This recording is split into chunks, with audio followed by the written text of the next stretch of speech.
Hello students, welcome all of you. Human system chapter के अंदर हमने लास्ट लेक्चर में ह्यूमन का रेस्पिरेटरी सिस्टम कंप्लीट किया था। और नेक्स्ट सिस्टम जो हमें इस ह्यूमन सिस्टम के अंदर पढ़ना है वो है ब्लड एंड सर्कुलेटरी सिस्टम। यानी ब्लड के बारे में हमें इसके अंदर पढ़ना है, ब्लड किस तरह से सर्कुलेशन करता है, पूरी बॉडी के अंदर किस तरह से ये सर्कुलेट होता है, इसके बारे में हमें इस सिस्टम के अंदर स्टडी करना है। सर्कुलेटरी सिस्टम में कौन कौन से पार्ट्स होते हैं, जैसे हार्ट है, आर्टरियोल्स है, वीन है, वेन्यूल्स है, कैपिलरीज है, उनके बारे में पढ़ना है। सर्कुलेटरी सिस्टम का फंक्शन क्या होता है, उन फंक्शंस के बारे में हमें पढ़ना है। इसमें सबसे फर्स्ट जो हमारी हेडिंग है वो है ब्लड। अब ब्लड एक्चुअल में होता क्या है, यह एक लिक्विड कनेक्टिव टिश्यू है, तरल संयोजी ऊतक है। अब लिक्विड कनेक्टिव टिश्यू इसे क्यों बोला है, क्योंकि ये क्या करता है, ह्यूमंस के अंदर और अदर जो एनिमल्स हैं उनके अंदर एसेंशियल न्यूट्रिएंट्स को और ऑक्सीजन को सेल तक पहुंचाता है। और सेल के जो एक्सिटरी प्रोडक्ट्स हैं उन एक्सिटरी प्रोडक्ट को, CO2 को वहाँ से मेटाबॉलिक वेस्टेज को बाहर निकालने में भी क्या होता है, सहायक होता है। इसलिए इसे एक लिक्विड कनेक्टिव टिश्यू के नाम से इसे जाना जाता है, इसलिए इसे लिक्विड कनेक्टिव टिश्यू कहते हैं। नेक्स्ट पॉइंट, जो ब्लड है ये स्लाइटली एल्केलाइन होता है। इसका जो पीएच वैल्यू है वो होती है 7.4। इसकी पीएच वैल्यू का मान कितना है, 7.4 इसकी पीएच वैल्यू पाई जाती है, इसलिए स्लाइटली एल्केलाइन होगा, क्षारीय प्रकृति का ये पाया जाता है। नेक्स्ट पॉइंट, ब्लड का फॉर्मेशन रेड बोन मैरो में होता है। ब्लड का जो फॉर्मेशन है वो रेड बोन मैरो के अंदर संपन्न होता है। रेड बोन मैरो होती है लाल अस्थि मज्जा, जो हमारी जो बोन्स है उनके बीच में कुछ स्पेस पाया जाता है, उसको रेड बोन मैरो कहते हैं, और उसमें ब्लड का फॉर्मेशन होगा। अब ये तो एडल्ट के अंदर है, लेकिन जो एम्ब्रियोनिक स्टेज है, एम्ब्रियो स्टेज में जब कोई बच्चा है, सेकंड एम्ब्रियोनिक स्टेज के अलावा जब न्यू इन्फेंट बेबी है तो उसके अंदर जो ब्लड का फॉर्मेशन है वो स्प्लिन के अंदर होता है। स्प्लिन एक ऑर्गन है हमारी बॉडी में पाया जाने वाला, प्लिया जिसे बोला जाता है। तो एम्ब्रियोनिक स्टेज में और इन्फेंट के अंदर ब्लड का फॉर्मेशन किसके अंदर होगा, स्प्लिन के अंदर होगा। अप्रॉक्सीमेट 5 लीटर ब्लड एक एडल्ट ह्यूमन के अंदर पाया जाता है। इसका जो टोटल वैल्यू है कितनी होगी, 5 लीटर एक मैन के अंदर या ह्यूमन के अंदर प्रेजेंट होती है। दो पार्ट्स के अंदर इसको हम डिवाइड कर सकते हैं। इसका जो लिक्विड पार्ट है उसे प्लाज्मा कहेंगे, और दूसरा जो सॉलिड पार्ट है उसमें डिफरेंट टाइप की सेल्स मिलती है, जैसे RBC मिलेगी, WBC इसके अंदर पाई जाएगी, प्लेटलेट्स इसके अंदर प्रेजेंट होती है। तो इन्हीं स्ट्रक्चर के बारे में हमें इसके अंदर ब्लड जो हेडिंग है इसके अंदर स्टडी करना है। तो ब्लड के अंदर हमारा सबसे फर्स्ट पॉइंट है, blood is a liquid connective tissue. सबसे फर्स्ट, लिक्विड कनेक्टिव टिश्यू, यानी ब्लड एक लिक्विड कनेक्टिव टिश्यू होता है, तरल संयोजी ऊतक होता है। किसके अंदर प्रेजेंट होगा, ह्यूमन के अंदर प्रेजेंट होगा, अदर एनिमल्स के अंदर ये पाया जाएगा। करता क्या है, ट्रांसपोर्ट एसेंशियल, इसका फंक्शन क्या है, transport essential nutrients, transport essential nutrients, जो आवश्यक न्यूट्रिएंट्स होते हैं उनका ये क्या करता है, ट्रांसपोर्टेशन करता है। And oxygen to cell, and oxygen to cells, यानी सेल्स तक एसेंशियल न्यूट्रिएंट्स को लेकर जाता है। एसेंशियल न्यूट्रिएंट्स कहाँ से आएंगे, डाइजेस्टिव सिस्टम में जब स्मॉल इंटेस्टाइन में एब्जॉर्प्शन होगा ब्लड के अंदर आएंगे, ब्लड उनको किस में लेकर जाएगा, सेल्स के अंदर लेकर जाएगा। इसी तरह से रेस्पिरेटरी जो सिस्टम है उसके अंदर जो ऑक्सीजन आ रही है एक्सटर्नल एनवायरनमेंट से, उसको भी ब्लड किसके अंदर ले जाने का काम करता है, सेल्स के अंदर ले जाने का काम ब्लड के द्वारा किया जाता है। सेकंड, इसके अलावा ब्लड का नेक्स्ट काम क्या है, मेटाबॉलिक बेस्ड प्रोडक्ट्स जो है, मेटाबॉलिक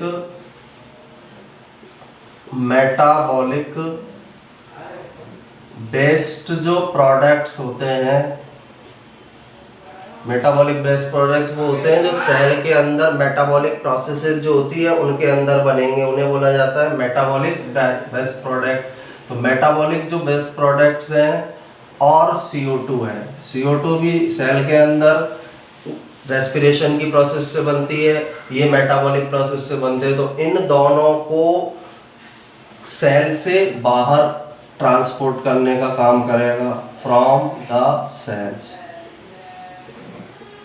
तो ये दो वर्क किए जाते हैं इसके द्वारा, transport essential nutrients and oxygen to cell and metabolic based product and CO2 from the cell.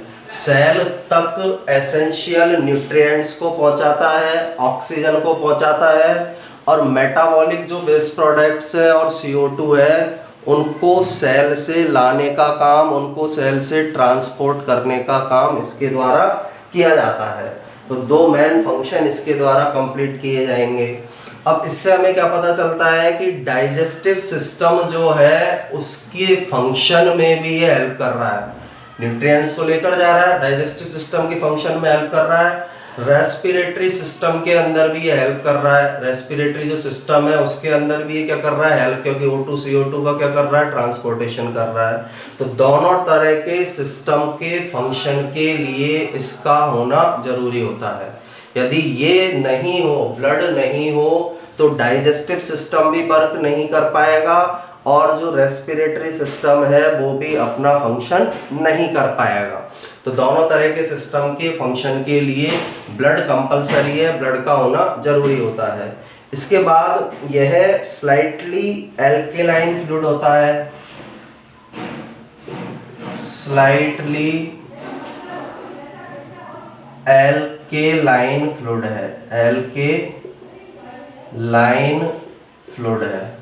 Slightly alkaline fluid इसको क्यों बोला है, क्योंकि इसका pH जो है, pH वैल्यू इसकी कितनी है, 7.4, pH वैल्यू 7.4 है, इसलिए इसे स्लाइटली एल्केलाइन फ्लूइड के नाम से जाना जाता है, स्लाइटली एल्केलाइन फ्लूइड कहा जाता है। इसकी जो प्रकृति है वह दुर्बल क्षारीय होती है। ये क्षार का मान है, बेस की वैल्यू है 7.4, 7 तक न्यूट्रल होता है, 7 से कम है तो एसिडिक है, 7 से ऊपर है तो वो क्या होता है, बेसिक। ये बेसिक नेचर का है, एल्केलाइन नेचर का ये ब्लड पाया जाता है। नेक्स्ट, ब्लड का जो फॉर्मेशन है रेड बोन मैरो में होगा। ब्लड फॉर्मेशन किसके अंदर होता है, रेड बोन मैरो। अब ये जनरल कंडीशन है, जनरल कंडीशन में या एडल्ट के अंदर ब्लड का जो फॉर्मेशन है वो रेड बोन मैरो के अंदर होगा। ब्लड के फॉर्मेशन की प्रोसेस किसके अंदर पाई जाती है, रेड बोन मैरो के अंदर होगी। ब्लड का फॉर्मेशन, ब्लड का निर्माण रेड बोन मैरो या लाल अस्थि मज्जा के अंदर होता है। नेक्स्ट इसका पॉइंट क्या है, ये तो हो गया जनरली एडल्ट के अंदर ब्लड का फॉर्मेशन कहाँ पर होगा, रेड बोन मैरो के अंदर कंप्लीट होगा। इन्फेंट्स जो होते हैं, न्यूबॉर्न बेबी, जिनको न्यूबॉर्न बेबी इनको इन्फेंट्स बोला जाता है, एम्ब्रियो के अंदर और न्यूबॉर्न बेबीज के अंदर ब्लड का फॉर्मेशन किस में होता है, स्प्लीन में। तो इन embryo and newborn baby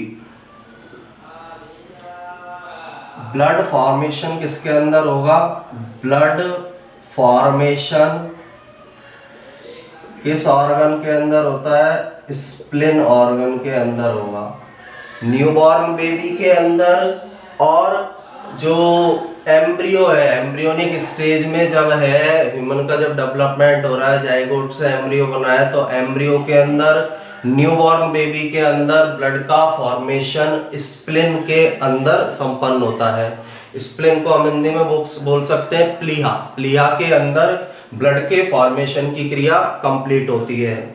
next जो नॉर्मल वैल्यू है इसकी, एक नॉर्मल पर्सन के अंदर ब्लड की जो क्वांटिटी है ब्लड जो है कितनी क्वांटिटी में पाया जाता है, लगभग 4 से 5 लीटर ब्लड नॉर्मल जो पर्सन है उसके अंदर पाया जाएगा। तो ब्लड 5 लीटर प्रेजेंट होता है in normal person. Normal person के अंदर ये कितनी क्वांटिटी में पाया जाएगा, 5 लीटर। एक एडल्ट पर्सन है, एडल्ट पर्सन के अंदर ब्लड 5 लीटर मिलेगा। ब्लड 5 लीटर ब्लड एक एडल्ट पर्सन के अंदर, एक नॉर्मल पर्सन के अंदर प्रेजेंट होता है। इसके बाद जो ब्लड है, ब्लड के फॉर्मेशन की जो क्रिया है वो संपन्न हो गई। एक तो रेड बोन मैरो में, एम्ब्रियो में, न्यूबॉर्न बेबी में, किसके अंदर होगा, स्प्लीन में। नॉर्मल पर्सन के अंदर कितना पाया जा रहा है, 5 litre blood, approximate 5 litre blood उसके अंदर प्रेजेंट होगा। नेक्स्ट, ब्लड को हम 2 पार्ट्स के अंदर डिवाइड कर सकते हैं, यानी ब्लड जो है उसे 2 पार्ट्स के अंदर डिवाइड किया जा सकता है। एक इसका होता है लिक्विड पार्ट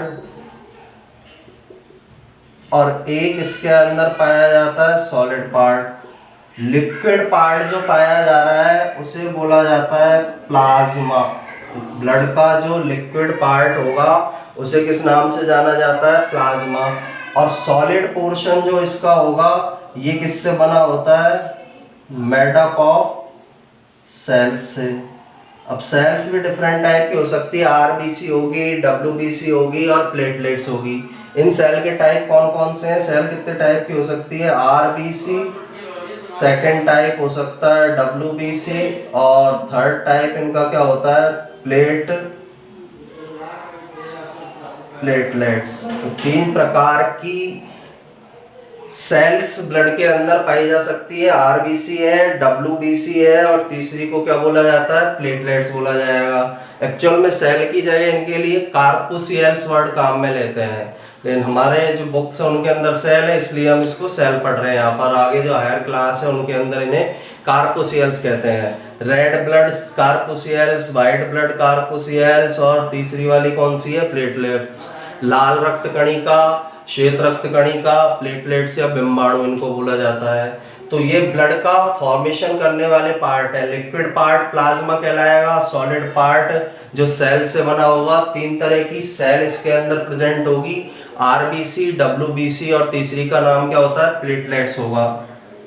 अब जो लिक्विड पार्ट है प्लाज्मा, प्लाज्मा जो पार्ट है वो ब्लड का 55% होता है। ये ब्लड में कितने % होगा, 55, बाकी बचा हुआ 45% जो कौन सा पार्ट होगा, सॉलिड पार्ट होगा जो सेल से बना होगा। 55% ब्लड में प्लाज्मा पाया जाता है और 45% ब्लड के अंदर क्या पाई जाती है, सेल्स प्रेजेंट होती है। तो ये दोनों के अंदर 55% प्लाज्मा की क्वांटिटी होगी ब्लड में, 45% किसकी क्वांटिटी पाई जाती है, जो सेल्स हैं, आरबीसी, डब्ल्यूबीसी, प्लेटलेट्स, इनकी जो क्वांटिटी है ये कितने % होती है, 45% इनकी क्वांटिटी होगी। तो सिंपल से अभी हमको यहाँ तक के पॉइंट याद रखने, एक बार मैं रिवाइज कर देता हूँ, फिर इनके पार्ट्स के बारे में हम आगे पढ़ेंगे। सबसे पहला तो पॉइंट है, ब्लड लिक्विड कनेक्टिव टिश्यू है। ब्लड एक तरल संयोजी ऊतक है, क्योंकि सेल्स को डिफरेंट टाइप के जो सिस्टम है उनसे जोड़ने का काम कर रहा है, पूरी बॉडी के अंदर फ्लो हो रहा है, इसलिए इसे क्या बोला गया है, लिक्विड कनेक्टिव टिश्यू बोला गया है।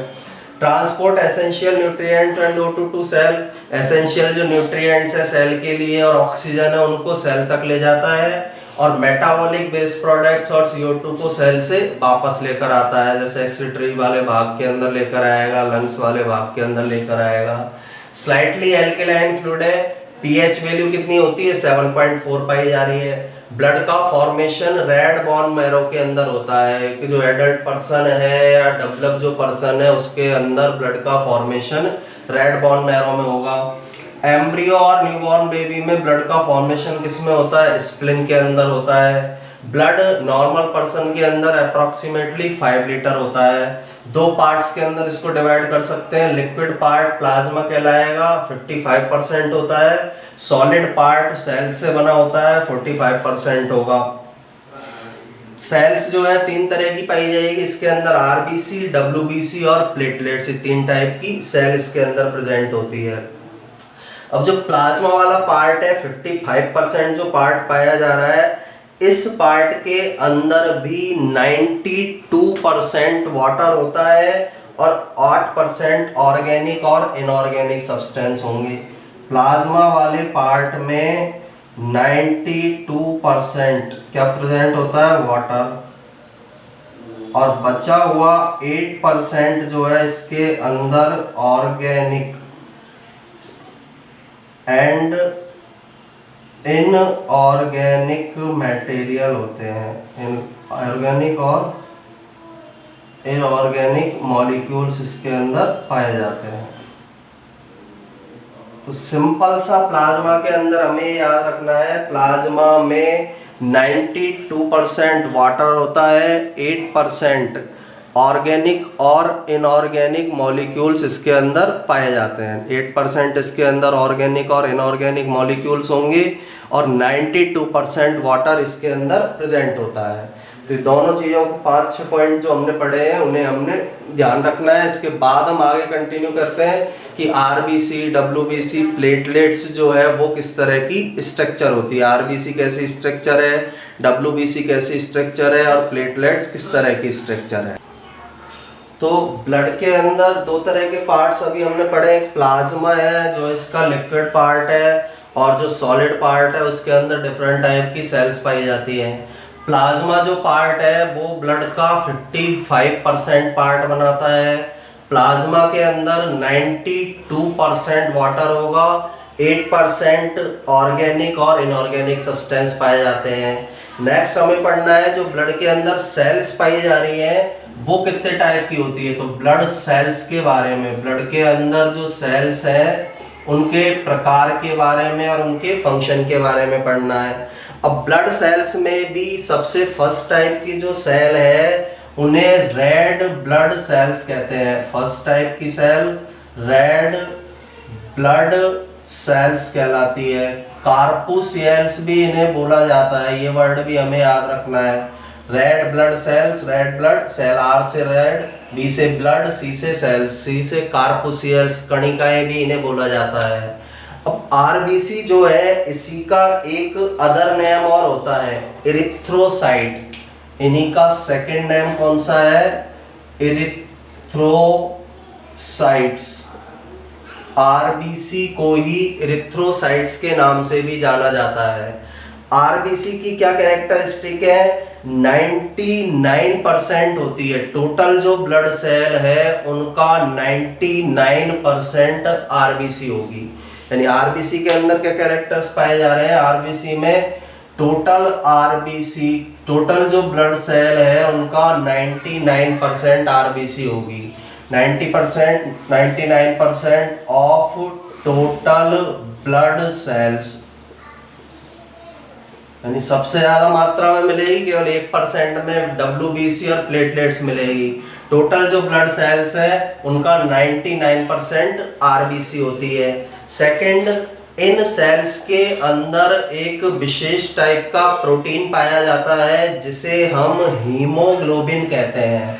इनके अंदर क्या प्रेजेंट होगा, हीमोग्लोबिन प्रोटीन इनके अंदर प्रेजेंट होता है। आरबीसी के अंदर हीमोग्लोबिन नामक प्रोटीन प्रेजेंट होता है। हीमोग्लोबिन प्रोटीन इनके अंदर पाया जाएगा और इस हीमोग्लोबिन की प्रेजेंस के कारण ही ब्लड का जो कलर है वो कैसा होता है, रेड। यानी ब्लड का जो हमारे ब्लड का कलर है रेड क्यों पाया जा रहा है, क्योंकि आरबीसी में हीमोग्लोबिन प्रोटीन मिल रहा है। ये हीमोग्लोबिन प्रोटीन ब्लड को रेड कलर प्रोवाइड करता है। तो ब्लड के रेड कलर के होने का कारण कौन सा प्रोटीन होता है, हीमोग्लोबिन प्रोटीन होगा। हीमोग्लोबिन प्रोटीन के कारण ब्लड का जो कलर है वो रेड होगा। और ये हीमोग्लोबिन प्रोटीन किनके अंदर पाया जा रहा है, आरबीसी के अंदर ये प्रेजेंट होता है।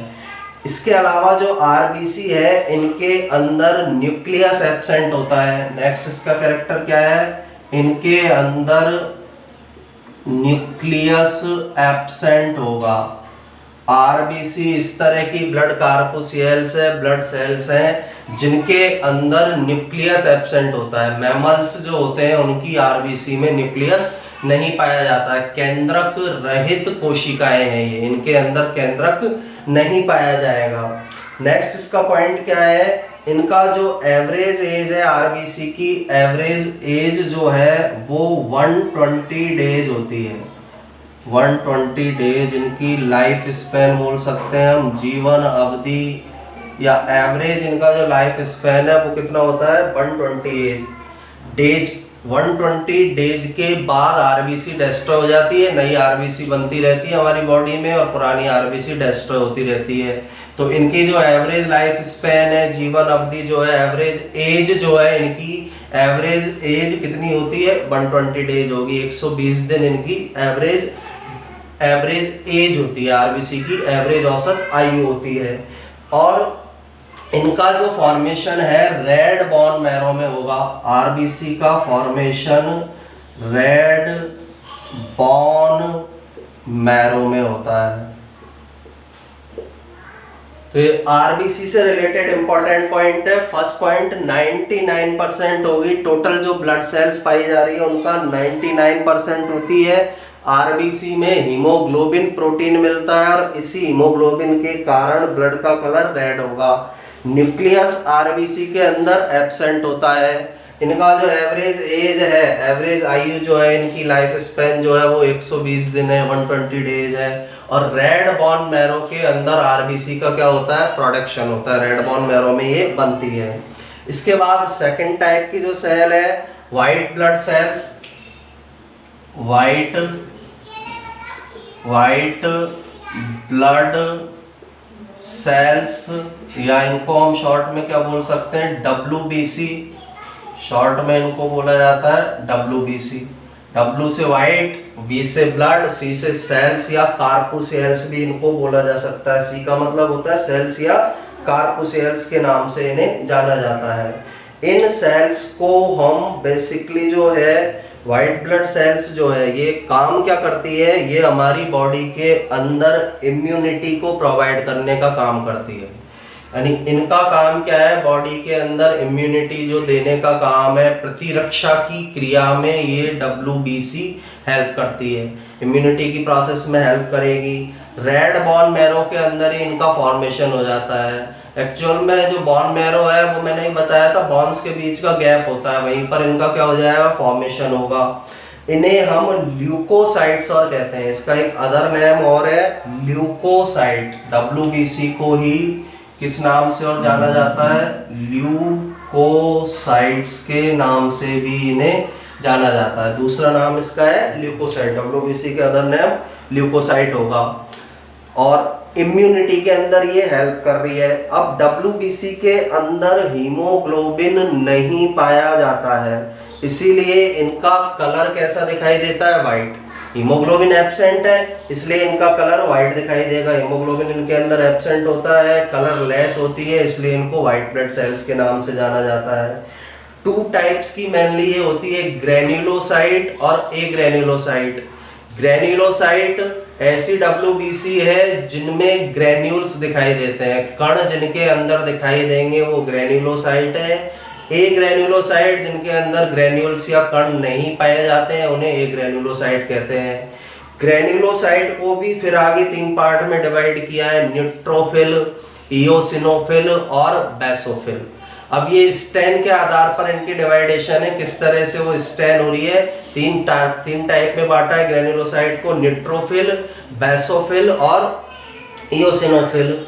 और जो सबसे ज्यादा कॉमन जो WBC है ब्लड के अंदर पाई जा रही है वो कौन सी होती है, न्यूट्रोफिल होगी। सबसे ज्यादा मात्रा में पाई जाने वाली जो ग्रेन्युलोसाइट WBC है वो होती है न्यूट्रोफिल। न्यूट्रोफिल जो वो ग्रेन्युलोसाइट्स जो है उनको भी आगे 2 पार्ट्स के अंदर डिवाइड किया गया है, लिम्फोसाइट और मोनोसाइट। ग्रेन्युलोसाइट WBC को 2 भागों में बांटा है, 2 प्रकार की होती है। फर्स्ट टाइप को बोला जाता है लिम्फोसाइट, सेकंड टाइप को बोला जाता है मोनोसाइट। लिम्फोसाइट जो सेल्स है उसके भी 3 टाइप होते हैं, बीटा लिम्फोसाइट या बी लिम्फोसाइट, टी लिम्फोसाइट और नेचुरल किलर सेल। 3 टाइप की लिम्फोसाइट सेल्स मिलेगी। मोनोसाइट भी मैच्योर होने के बाद मैक्रोफेज और मोनोसाइट जो है उनके अंदर जब मैचुरेशन होगा तो वो मैक्रोफेज का फॉर्मेशन करेगी, और किसका फॉर्मेशन करती है, मैक्रोफेज के अंदर वो चेंज हो जाती है, डिफरेंशिएट हो जाती है, यानी बड़े आकार के अणु बना लेती है। और मोनोसाइट, मैक्रोफेज, न्यूट्रोफिल ये मेजर फैगोसाइटिक सेल हैं जो क्या करती है, बॉडी के अंदर बाहर से जो कोई भी फैक्टर आ रहा है, एक्सटर्नल जो एंटीजेंस आ रहे हैं उनको अपने अंदर लेकर नष्ट कर देती है। फैगोसाइटोसिस की प्रोसेस के द्वारा ये बाहर से आने वाले एंटीजेंस को डिस्ट्रॉय करने का काम करती है। तो WBC के बारे में हमें आगे इसके अंदर पढ़ना है कि WBC के अंदर कौन कौन से क्वालिटी पाई जा रही है।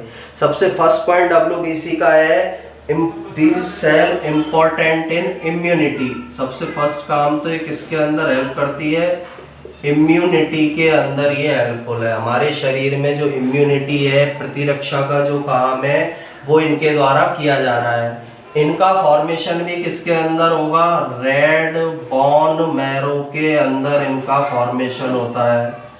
रेड बोन मैरो के अंदर इनका फॉर्मेशन होगा। जैसे RBC बनी थी रेड बोन मैरो में, वैसे इनके अंदर WBC भी रेड बोन मैरो के अंदर बनती है।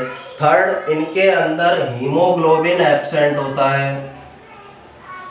हीमोग्लोबिन इनके अंदर एब्सेंट है, इसलिए ये कलरलेस है, और कलरलेस है इसीलिए इन्हें किस नाम से जाना जाता है, WBC के नाम से जाना जाता है।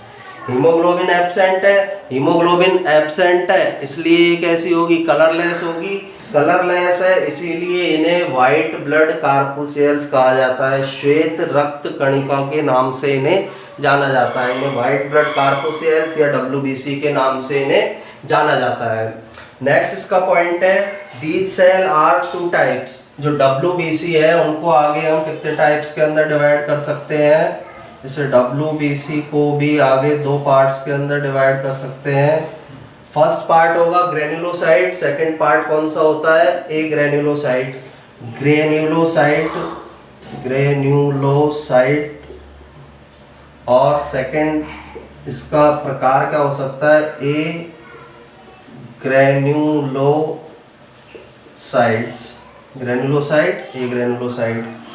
ग्रेन्युलोसाइट का मतलब है ऐसी WBC है जिनके अंदर हमें ग्रेन्यूल्स दिखेंगे। ये ऐसी WBC है जिनके अंदर ग्रेन्यूल्स या कण नहीं दिखाई देते हैं। कणिका में WBC, कणिका रहित WBC इन्हें बोला जाता है। अब ग्रेन्युलोसाइट जो है इनके भी आगे 3 टाइप्स हैं। फर्स्ट टाइप है इसका न्यूट्रोफिल टाइप होता है इसका। जो फर्स्ट टाइप है क्या होगा, न्यूट्रोफिल्स। दूसरा होता है इसका बेसोफिल्स, और तीसरा इसका टाइप होगा इयोसिनोफिल। जो इयोसिन अभिरंजक से अभिरंजित होती है, इयोसिनोफिल्स।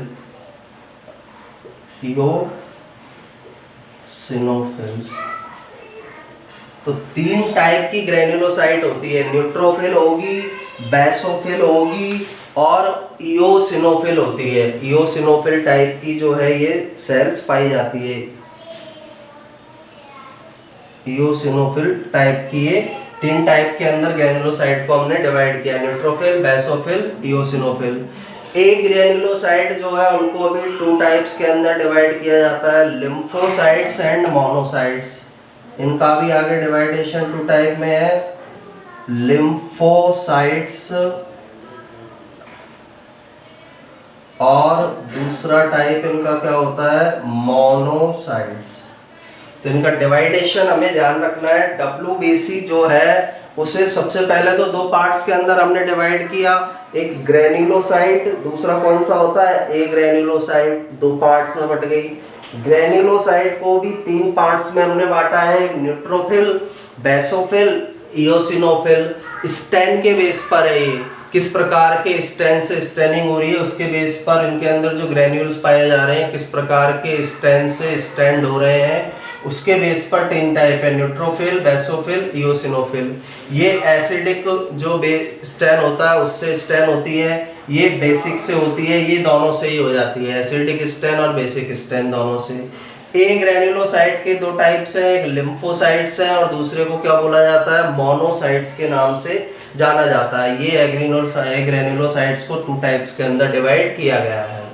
तो आज के लेक्चर के अंदर हमने सबसे पहले तो ब्लड के बारे में जो जनरल इसके कैरेक्टर प्रॉपर्टीज थी उनके बारे में पढ़ा है, आरबीसी के बारे में स्टडी किया है, डब्ल्यूबीसी के कुछ इंपॉर्टेंट पॉइंट डिस्कस किए हैं। नेक्स्ट लेक्चर के अंदर हम ग्रेन्युलोसाइट और एग्रेन्युलोसाइट जो सेल्स हैं उनकी प्रॉपर्टीज और उनके फंक्शन के बारे में स्टडी करेंगे। Thank you.